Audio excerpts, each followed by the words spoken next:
अंडावर करतो आणि सांगतो, बाबानो अडकिता इथं कोणाचं तरी आलेला आहे, कोणाची तरी तंबाखूची पिशवी आलेली आहे, कोणाची तरी गाठ्याची पोती आलेली आहे, त्यानं आपली आपली वस्तू घेऊन जावी. किंवा उद्याच्या कार्याची दिनचर्या अशा प्रकारची आहे, सकाळी 8 वाजता निघायचंय, त्याचप्रमाणे 11 वाजता नेहऱ्या करायच्यात, 12 वाजता भोजन करायचंय, 1 वाजता काय करायचंय तर या ठिकाणी भजन करायचंय, पुढे 4ला निघायचंय. आदल्या दिवशी दुसऱ्या दिवशीची होणारी दिनचर्या, मग तिथं काही बाजार भरल्यासारखा कालवा करत नाहीत लोक. का? एकमेका सहाय्य करू अवघे धरो सुपंथ. सगळेच लोक वैष्णव आहेत, जमलेले आहेत, म्हणून शिस्तीचं पालन करतात. लक्षात ठेवा.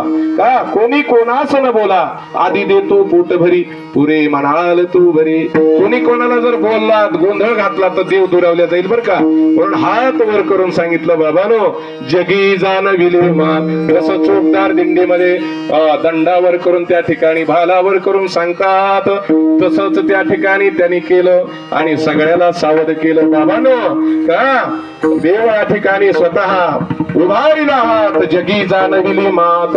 आता या ठिकाणी तुम्हाला माहित आहे कुठे तर एसटी मध्ये बसायचंय तर बस स्टँडला जावं लागेल. बस स्टँड नसलं तर तुम्हाला गाडी सापडेल का? नाही सापडणार. आंबेजोगाईचं स्टेशन